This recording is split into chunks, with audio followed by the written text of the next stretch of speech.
دا دهشتګردي نه ده، دا یو پروجیکټ دی. زه په خپله د هغو ټارګېټ شوم.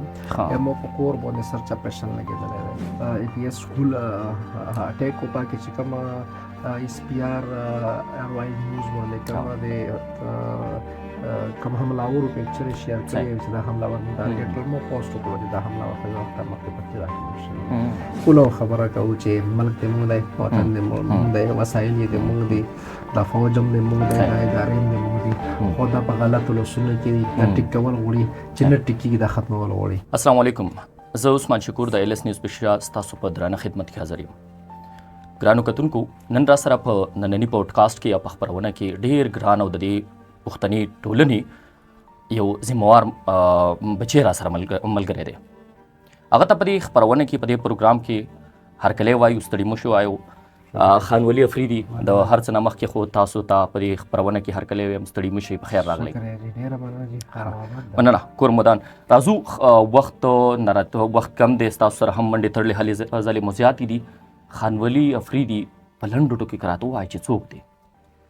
خان ولی افریدي د باړې او د خیبر اوسېدونکی دی او د یو میډل طبقې سره مې تعلق دی او د سټوډنټ لایف نه پالیټکس، سماجي سرګرمۍ او بیا مې ایز ا پروفیشن ټیچنګ او پرنسپل او ډایرکټر یو تعلیمي اداره سکول او کالج دی، هغه لیډ کوم. هغه مې د روزګار او معاش ذریعه هم ده او سره په سماجي، سیاسي، قومي هلې ځلې هم ادا کوو. لومړی یا لاس زده کړې مو د کوم ځای نه حاصلې کړې دي؟ کلي نه روایتي طریقه چې کومه وي د کلي د سکول نه راوړو ته پېښور یونیورسټۍ پورې راغلو. ښه، ډېره ښه ده. او دلته نم تعلیم حاصل کړی. ښه، ډېره ښه ده. د زده کړو ترلاسه کولو په دوران کې داسې تاسو بیا آیا اکټیویزم هم کړی دی؟ جی زه خو حقیقت کې د 9-10 کلاس نه په دې سرګرمو کې وو او بیا په خصوصي توګه باندې چې مونږ سټوډنټس وو نو په علاقه کې سماجي سرګرمو پر هم تنظیمونه جوړ کړل. چونکې دلته مونږ په وطن کې تاسو ته ښه پته چې د حکومت طرف نه څه داسې سرګرمۍ او اقدامات نه کېږي د خلکو دادرسي پې وشي. او که د بجلي مسله وي، که د اوبو مسله وي، که چې زخمي مسله وي، دا موږ د سټوډنټ لایف نه دا اکټیویټي کول او بس بیا مې دا پیشه وګرځېدل او اوس هم پکې انوالو لګیا یو. زده کړې مو وکړې، بیا وخت په وخت باندې ګڼ شمېر اکټیویټیز کې تاسو انوالو وئ. بیا تاسو ځانګړی سکول او کالج جوړ کو، د دې شاته څه نظر و؟ بنیادي طور باندې خپله ما تعلیم سره شوق هم و او په علاقه کې تعلیم ضرورت و او بیا مو بنیادي په تعلیم سوچ کړی چې موږ تعلیم یو فرسوده نظام لري او دا تعلیم کې څه داسې یو ژوند اچول غواړي، داسې زندګي اچول غواړي چې په هغه کې موږ طالب علم صرف د کتاب دننه چې دا څه دي یو منجمد نظام دی چې دغه نه بهر وځي، سوشل شي، سیولایز شي، د قوم په خاور شي، نه کې صرف چې دا د خپل نوکرۍ په تلاش کې خپل ژوند تیار کړي. یو سیولایز او یو سوشل قوم تیرولو لپاره چې اخلاق وي، چې تهذیب وي، چې یو فرد د قوم په خاور ځي، د خپل مور او پلار او د سوسایټۍ په خاور ځي. دغه نیت سره موږ په تعلیم کې خپله دلچسپي واخیسته. الحمدلله زه په کالج کې چې ته هفته دوه کې یو کلاس ته خپل لیکچرر ورکوم، په هغه کې زه بالکل آنده ګرومینګ کوم او آنده یو قسم لا یو کاونسلینګ کوم چې دوی د ژوند مقصد څه دی او بیا موجوده حالات څه دي، یا کوم وسایل موږ ته خپل ملک راکوي، په دا ټولو سچویشن کې به یو سټوډنټ څه کوي.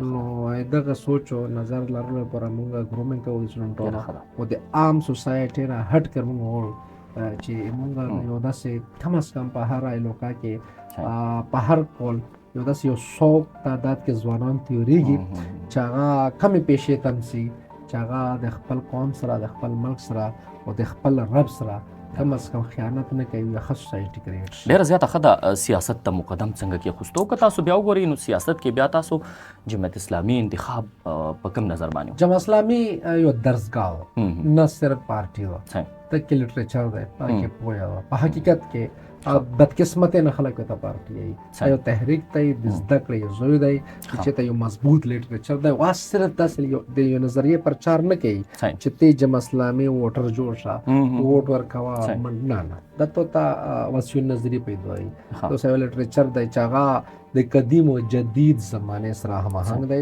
مقابله کوي تو تیوروي وال لټریچر د قرآن او سنت نه وتاي نو په دې زده کړې سره خواهش و او سیاست خدمت ته ویل شي د حقیقت ته په ساده الفاظو کې بدقسمتۍ نه موږ معاشره کې خلکو بلیک میل کړی دی په څه الفاظو باندې سیاست منځلای شي خو نه حقیقت کې چې کله اجتماعي مسایلو ته اجتماعیت وشي د سیاست ویل شي دا موږ د بچپن نه کولو جمع اسلامي د زده کړې لپاره جوائن کړی دی او الحمدلله موږ ته زده کړه خالي ده تمیز راته وخاله اخلاق راته وخاله اخرت د فلاح لارې ته خودلای نو دغه وجه نه چې په دا کې د خدمات هم دي هغه انتخاب دا کې د قوم قیادت هم دی او په دا کې زده کړه هم اسلامي انتخاب هم ډیره ښه ده بیا هغه کومه واقعه وه چې خان ولی افریدي د پښتون قام په درد درمن کو بیا که موږ د هغې او ویې هڅولو چې هغه د دې قام ولس سره اوږه په اوږه ودرېږي هغه شروعات تاسو ته معلوم دی بنیادي طور باندې چې کله امریکا 2001 کې په افغانستان باندې اګریشن وکړ د مخکې رشیا حالات خو موږ د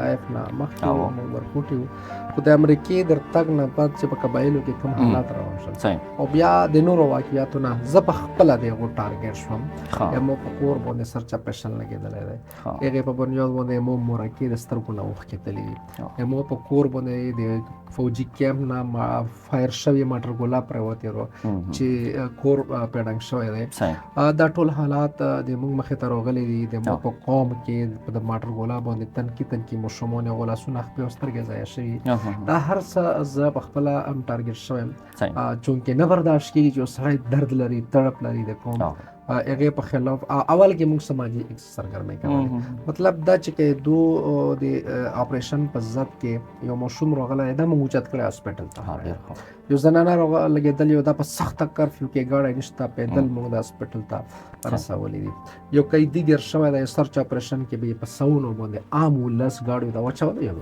موږ په یخ ټایم کې صرف دومره کولی شول چونکې سختي وه یو طرف له طلبنایزیشن او تنظیمونه و عسکریت پسند و بل طرف له فوجي کیسې مونږ به وی چې هغه قیدي راووځي بازار کله چې مونږ پوه شو چې دا قرباني نه ده دا مونږ نه په زوره خسته کړی شي دا دهشتګردي نه ده دا یو پروجیکټ دی بیا مونږ د 2011 نه الحمدلله چې هیڅوک هم نه و دا یو ناراضه کلو خبره کوم چې اوس خلک یې چې یې جو دهشتګردي است چې دا موږ په 2011 کې کلو شاور های کورټ مخه ته د اسمبلی مخه ته په احتجاج کې کړي او روانه 2014 کې موږ په کور راټول کېدلو آی اس آی تمام مطلوب شروع مو یو پوسټ کړو چې کوم د ای پی ایس سکول اٹیک او پاکه چې کوم اس پی آر واي نیوز باندې کوم د کوم حملاورو پکچر شیر کړی چې دا حملاور مو ټارګټ کړ مو پوسټ وکړو چې دا حملاور خو هفته مخکې پکې راکړل شي هغه د وجنه او داسې و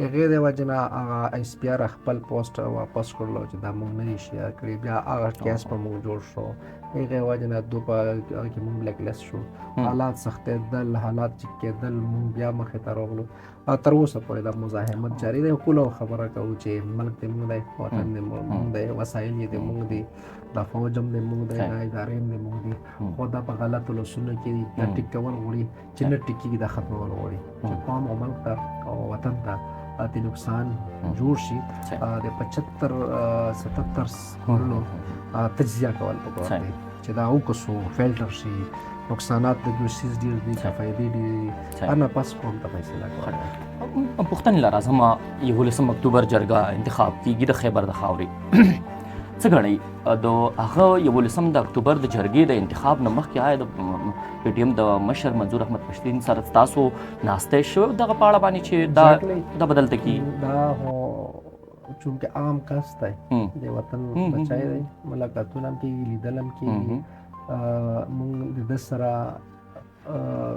تعلق نشته خو چې کومه خبره کوي بنیادی خبره کوي د ولس خبره کوي 11 اکتوبر په خیبر کې کېږي فزیکلی د زور مناسب پښتنو مېز دی دا خبره ده چې زما خپل تجویز هم دا و چې الحمدلله موږ په خپل ځوان کې دا لیدل چې موږ د پښتنو مېلمستیا کولی شو. په تاریخ ډېر دروند بوج و په تاریخ کې هم کړی واقعي ډېر دروند بوج و. د آس په هنر سي چې دومره ستره بیا یو ستر امتحان په موږ باندې کوم راغلو، سپیشلی په افریدو باندې ستر امتحان دا راغلو چې کوم میدان جوړ شو دا یې موږ سرکار په لاس کې واخیستو. تقریبا 9 اکتوبر باندې د سرکار په لاس کې واخیستو از افریدي قوم ته یو چیلنج شو چې موږ پښتنو ته مېلمستیا کوو، موږ دسترخوانونه اچولي دي، موږ هغو ته پوزې اچولي دي، سرکار اوچت کړل. اوس یې موږ تشخص د موږ عزت دا ختم شو. نو څه کول غواړي؟ میدان اخیستل غواړي.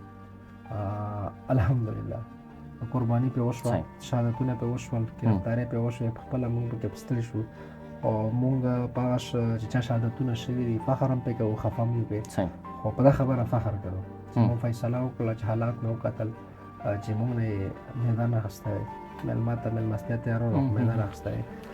په 2 منټ کې مې فیصله وکړه چې میدان اخیستل غواړم. د الله کرم دی، خپو کیم فایر شوی دی، نږدې شوی دی، ملګري لګېدلي، خو د افریدي شانونه په دا وچته کړه چې موږ میدان واخیستو.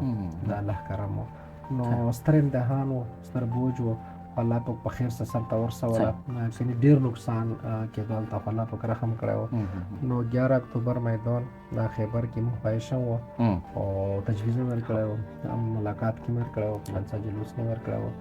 دغې پوره چې موږ لرو خپل قوت چې خلکو مېلمستیا وکړو. یو مقام دی خیبر او الحمدلله چې ډېر وخته پس خیبر خپل هغه تاریخي مقام څرګند کړ. خان ولي صاحب، پوښتنې له راځم، تاسو دلته د ګولو د بېخونده وضعیت خبره وکړله.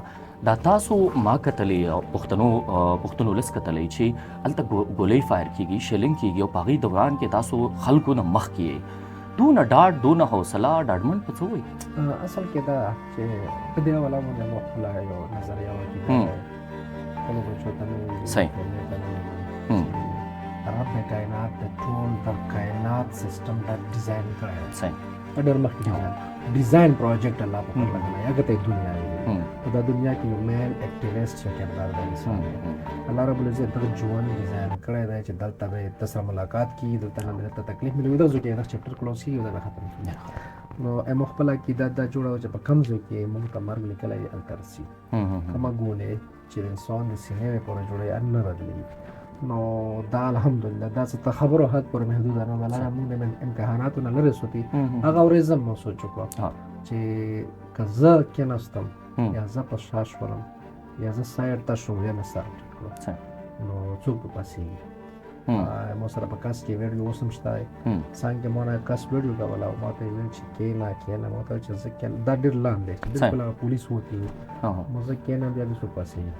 نو هغه کیمرې چې ریکارډینګ ته ولګېدو ما صاحب څنګه کې ریکارډینګ خو چې کله د هسپتال نه ډسچارج شوم ما ته یې ولګولو چې دا هغه ټایم مو چې زه ولګېدم نو کې په دغه سوچ سره چې الله پاک نه کم تقدیر چې څه ته ویل شي، وایسې ته مسلمان مونږ برابر باندې امان ده، تقدیر کې چې څه لیکي هغه نه بدلېږي. نو دغه عقیدې سره هلته مو اوس هم ژوند تېرول الحمدلله. دا تاسو خبره وکړله چې زما په دې ایمان دی چې دا د بره نه لیکل شوي، خو آیا داسې کوم آفر هم شوی دی په دې دوران کې که چېرته تاسو موږ سره دا ومنئ تاسو هغه غږ خاموشه کول دپاره یا کوم تھریټس دمکیانې هم درکړل شوي؟ انسان د یو سټیج نه تېر شي چې هلته بیا معمولي هغه مخې ته نه شي. ما خو تاسو ته وویل چې 2011 نه تر 25 پورې 14 سال وشول. دا 14 سال کې مزاجونه دوم پېژني چې کوم مزاج دی. آفر الحمدلله ما ته اوسه پورې داسې نه کېږي چې دا وکړو دا کم کمایه نشي کولی. الحمدلله اوسه پورې نه کړي او زه په دا فخر محسوسوم چې چا اوسه پورې مو قیمت نه یې مقرر کړی چې نوکري یا مراعات. البته تریټس شته، تریټس خو د حد پورې دي چې جرګې شوي دي، فیملی په ترو، د پارټۍ په ترو، د ملګریو په ترو چې نقصان به ورپېښ شي. که داسې نقصان نه وي روایتي طور به پېښ شي، مطلب دا چې تربور به راپاسي ته به مړ کړي په هغې وروسته په چل لاس اکسیډنټ کې وغیره وغیره لحاظه خو ما همغه یو خبره وي چې چې ته مو مرګ په دا ترو وي نو کېږي ده.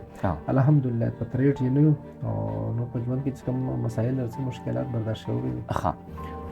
بدامني ده د مودو راځي تاسو ذکر وکړو چې په 2011 کې دا چلو شو خو تر دې دمه پورې د بدامني لړۍ دوامداره ده.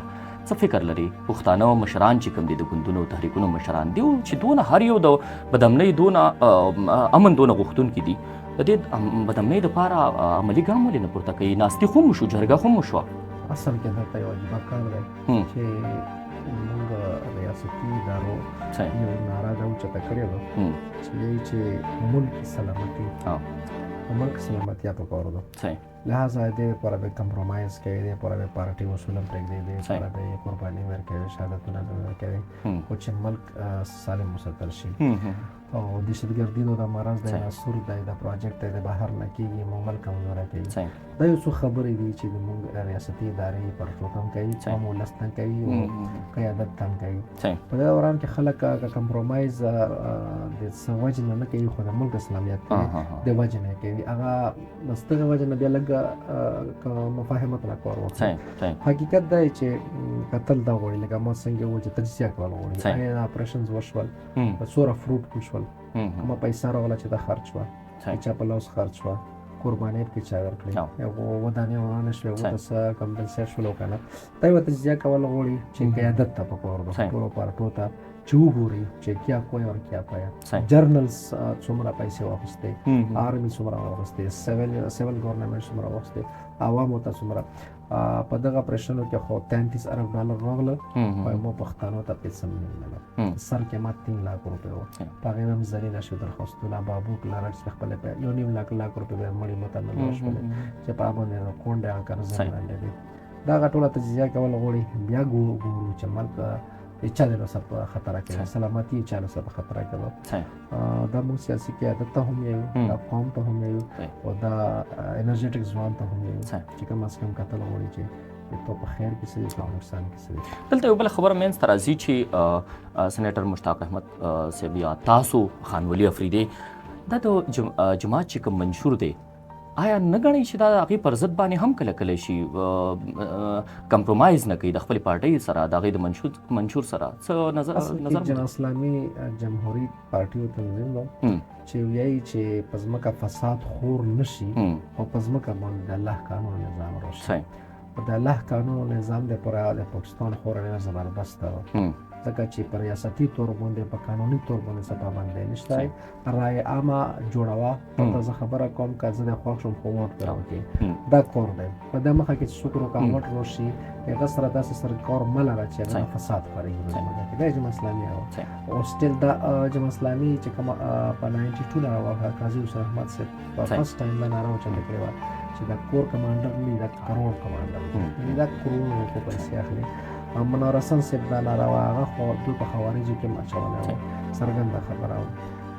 چونکې کمپرومایز خو ورته نه شو ویلی خو د ملک لپاره که موږ ووایو چې دا خودکش د مارکې څه عوام مخ کېدل چې اسلامي په دا پالیسۍ کې و. اوس که زه یم او که مشتاق احمد خان صاحب دی دلته د پارټۍ په ډسپلن کې موږ لګیا یو، خو چونکې ایشوز به ګوره هارډ برننګ ایشوز دلته د پښتنو قتل عام دی. په دا باندې مشتاق صاحب په سینټ کې آواز و او بهر هم الحمدلله موږ په خپل وزنس پورې لګیا یو. نو په دې کې یو خبر منځ ته راځي، پښتانه ګیلمن دي چې کله په 11 اکتوبر باندې دغه پرېکړه وشوه چې موږ به دا جرګه کوو. دلته د جماعت اسلامي د امیر حافظ نعیم صاحب د هغې دغه بیان کوي چې منظور پښتین د مارنګ باقاعده په نومونو باندې واخیستل شو چې د دې بیا په داسې سچویشنز کې موږ بایکاټ اعلان کوو، خو تاسو لګیا وئ، تاسو هلې ځلې ودرېدلې نه. اصل کې حافظ صاحب جماعت اسلامي نوی امیر جوړ شوی، هغه ته د منظور د نظریې د سوچ پته نشته. هغه یو خبره دا کړې چې د قوم ځوانان د په قوم پرستۍ کې څوک ماخته کوي. اوس قوم پرستي څه ده؟ جماعت اسلامي چې په کوم نظر قوم پرستي ډیفاین کوي هغه دا چې که اوس پښتون وویل چې زه پنجابي ته په سپک نظر باندې ګورم، دا د انسانیت سپک نظر دی، زه مخالف یم بل مخالف. 11 اکتوبر کې چې دا څه 9 اکتوبر باندې چې دا کومه پیښه منځته راغله انتظامیه یا پولیسو هغه چې شلنګ وکړو، په دې کې خلک تتر بتر شو، اخوا دیخوا شو، میلمانه وو. څه هم چې موږ ستاسو ویډیوز کتل، پښتون ولس ستاسو ویډیوز کتلې، ستاسو په سترګو کې اوښکې وې، جذبات او احساسات وو. خیر په دغه وخت کې ویل کېږي چې کله خلک اخوا دیخوا شو نو د خلک د کورونو نه راوتي وو، هغوی ته اوبه میلمنو ته اوبه اچولې یا دا میلمستیا یو تاریخي رقم کو.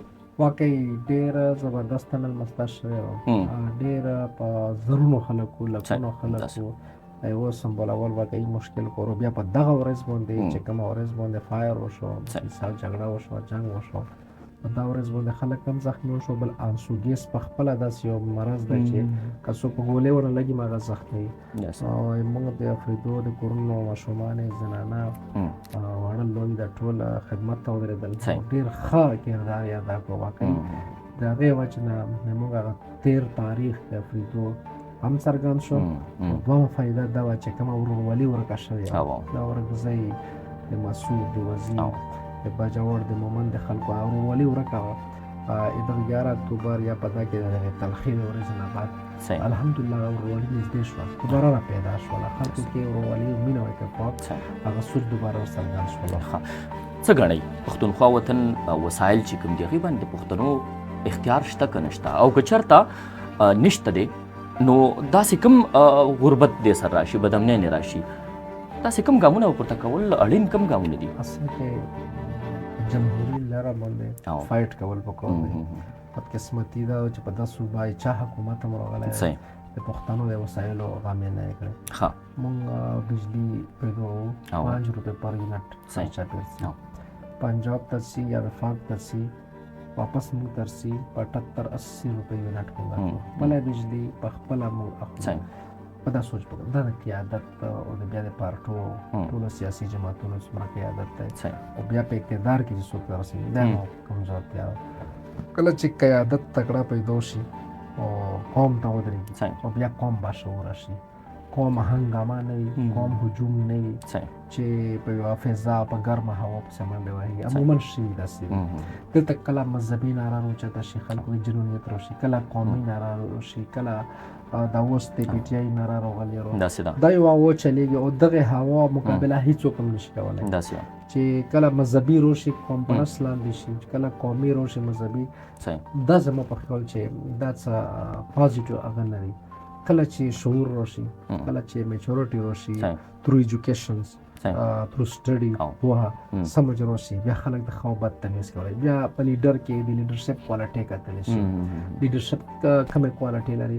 موږ خو کوالټۍ نه ګورو، موږ خو پیسه ګورو، غټ ګوډي ګورو، بیا په پارټۍ کې مورثیت ګورو چې دا خو پلانکي بابا او هغه مسایل زوی دی. دا ټولې معاملې چلېږي.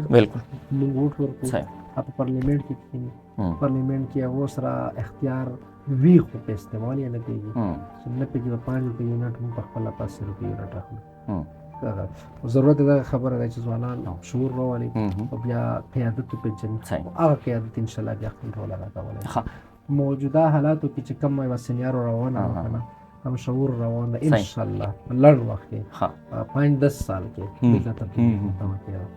بله دا پوښتنه لرم چې تاسو هم امن غواړئ، تاسو هم د وسایلو خبرې کوئ، نیشنل پارټي هم کوي، عوامي نیشنل ګوند او بیا دغه شان دا ټول پی ټي ایم او تحریکونه او ګوندونه ټول دغه کوي. څه ګڼئ داسې دیو چېرته کېناستلي دي په دې باندې غور او فکر هم کړی دی چې د هغوی د چا چې حکومت دي د هغوی سره یې خبرې کړي دي چې دا خو زموږ دپاره ډېر زیات که موږ وګورو په کشمیر کې دغه شان یو لاریون کېږي، په هغه کې د هغې ژوند هم د لاسه ورکوي څه کسان، خو بیا هم هغه خپله غوښتنې چې دا مطالبات دي هغه په حکومت باندې مني. آیا پښتانه داسې په نظر نه راځي لاملونه د مشرانو کمزوري ده؟ څه ګڼئ؟ حقیقت داسې چې دا یو په قوم کې مسله ده، په قوم کې هغه اتفاق هم نرسي، د اتفاق مسله هم ده او دا بې اتفاقي دا پروجیکټډ بې اتفاقي ده، ځکه چې د پوهې علم او تعلیم نه پښتانه خلک لرې ساتي. دلته سکولونه مدرسې پوهې وانه چې نوه خلک بې تعلیمه پاتې شول، چې بې تعلیمه پاتې شول هغه بیا په شعور نه لري، نو چې شعور نه لري بیا قیادت نه لري. دا قیادت هم د قوم نه راوچتېږي. په حقیقت کې ټولو پارټو ته پکار هم دی اوس څه ناسته یې کړې هم ده، خو د هر وخت حزب اقتدار نه وخته کوي چې ته داسې وکړه. بیا چې کله دوی راشي بیا هغه یې دونه وخته کوي، خو داسې ګامونه نشي پورته کولی. وجه یې دا وه چې څومره سیاست ته یې دا سیاست هغه د انګریز د وخت نه په محسوس لاسونو کې دی، خو هغه محسوس رسونه مراعات خو یې د خلفات نه صحیح چې کله دا وخت شروع کې هغه مراعات یې بندېږي ٹھیک په صحیح روان وخت لا پارټي ووټم کمیږي الیکشن کې هار مې د په مقدر کې جوړیږي لہذا کمپرومایز حکومت جوړ شي چې کمپرومایز جوړ شي قوم تاوان کوي 75 ساله د پیړو چلوي راځم اخره پوښتنه لرم بیا څه بل سیګمنټ ته ځو ستاسو انداز چې کوم دی یا ستاسو خبرې هغه بالکل پاکي دي صفا دي کره جذباتو نه ډکي احساسات هم وي ځوانان هم را بیدار کړل دغه بیانیې تاسو ته ستونزې خو به ګڼ شمېر ستونزو سره به مخ کړی که نه دې بیانیې هم موږ روزګار نه خلاص کړو معاشي مسلې مې جوړې کړې په قومي لیول باندې دي کورنۍ مسلې دي دې قوم په زیات مشکلات دي خو موږ ذکر نه کوو چې ډېرو خلکو په حوصله ماتېږي خپل هم بیا انسان مسله ته جوړېږي خو الحمدلله دا مسلې موږ ته قوت راکوي بیا سره دو مسالو پر د عمل کې د قوم مینه پیدا د قوم مینه ډېر ستر طاقت دی کله سره قوم مینه لري د ستونزې بیا هېڅ معنا نه لري ستونزې شته حقیقت کې ډېر زیات شته دی او موږ یو وړوکی سټیټمنټ فلټر کېږي کتل شي تقریر کتل شي تګ راتګ ته دې پورې چې زه به شیډول 4 کې یم زه اوس په پېښور کې ناست یم د قانون مطابق زه غیر قانوني دلته روان یم ځکه چې په شیډول 4 کې ته پولیس سټیشن یو پولیس سټیشن نه بل تحصیل ته پرمیشن اخلي یو ډسټریکټ نه بل ډسټریکټ تحصیل ته پرمیشن اخلي ای سی ډي سی نه نو دومره کمپلیکیټډ مسالې ته پیدا کړي پاسپورټ بلاک ته آی ډي کارت بلاک ته څومره اکاونټس چې دا بلاک دي نمبر یې ابزرو دي حرکتونه ټول کتل شي مانیټر کېږي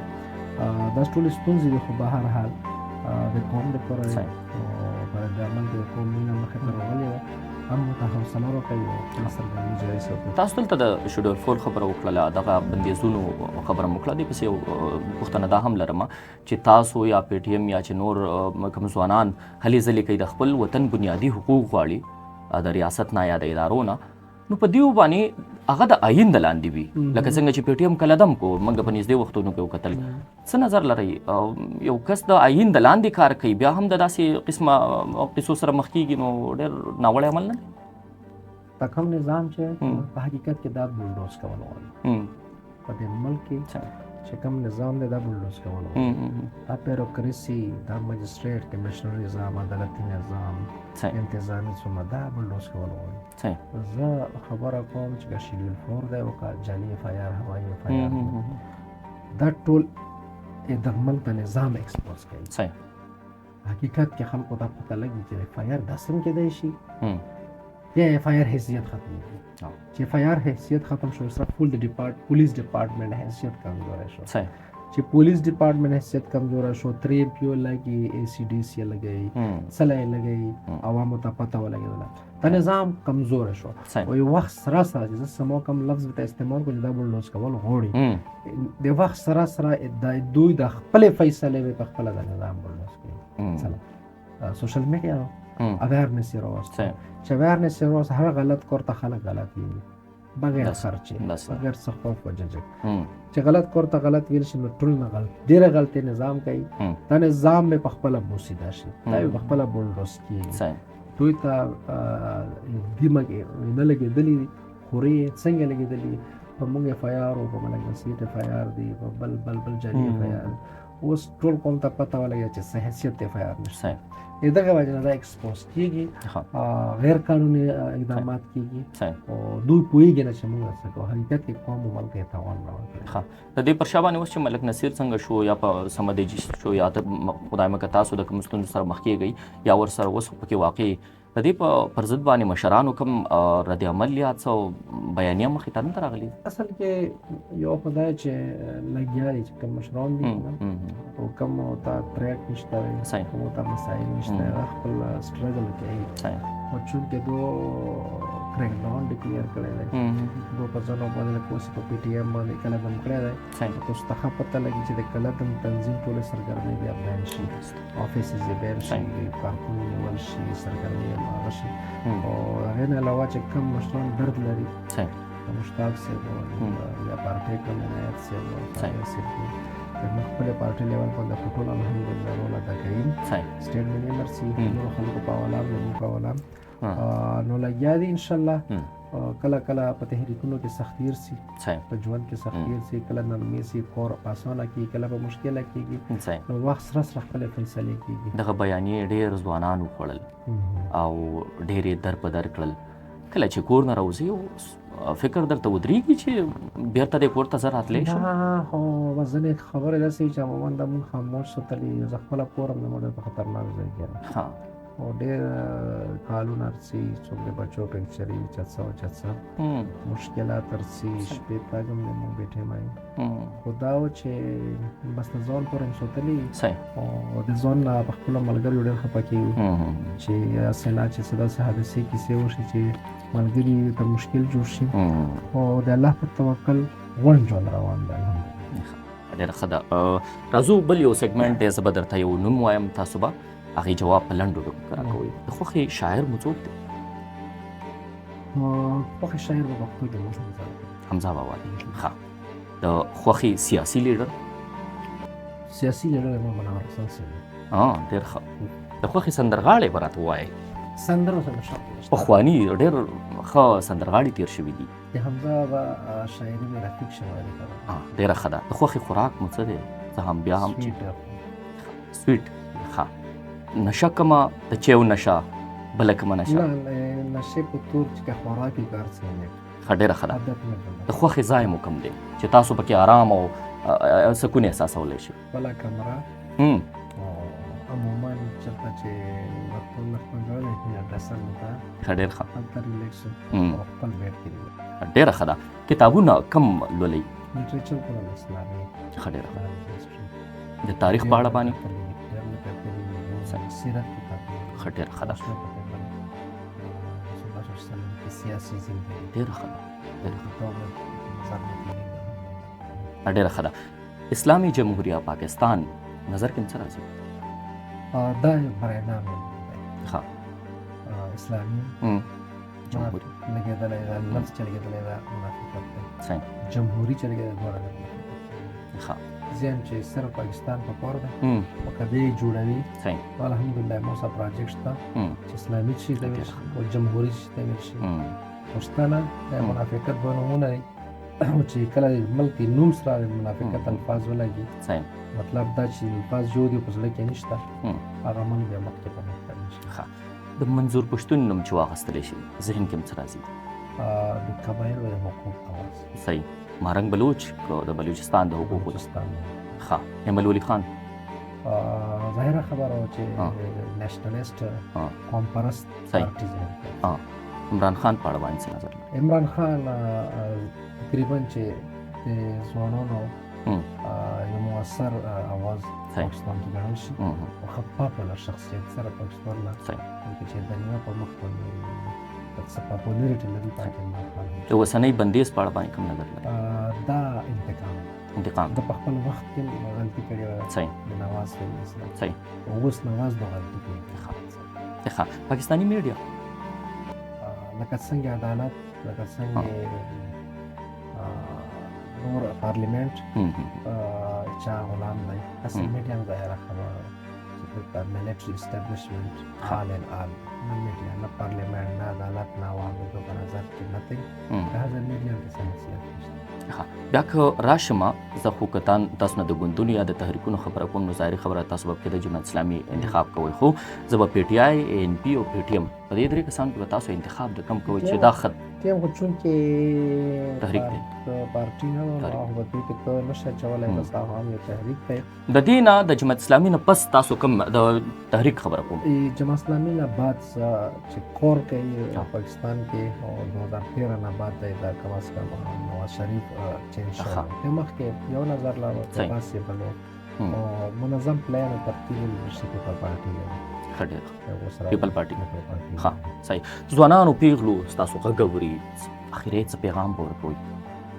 همیشه لپاره ما دا پیغام دی چې تھرو ایجوکیشنز اویرنس پکار دی. جی. یعنی پوهې نه بعد پیژندل پکار دی چې what is good and what is bad. ښه او بد څه بیا دا ښه او بد د کوم ځای نه کېږي. سامپل چې دا وپېژندل شي چې موږ په افغان وطن کې په 70 کالو کې مو ته فایده چارو کا صحیح. مو ته نقصان صحیح. چارو دا اویرنس چارو شي صحیح. او د پارټو مم. د تنظیمونو مهم. او د لیډرشپ انتخاب صحیح.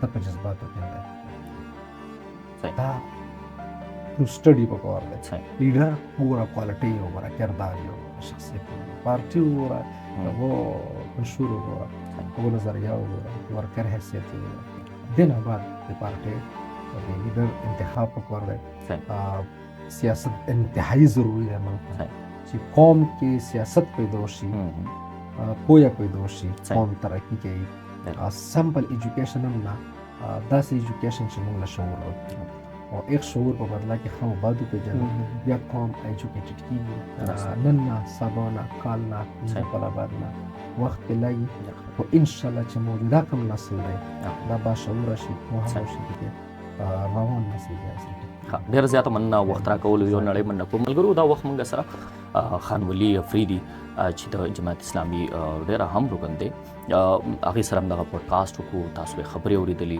د بل پوډکاسټ پورې موږ له راکوي اجازه درلویله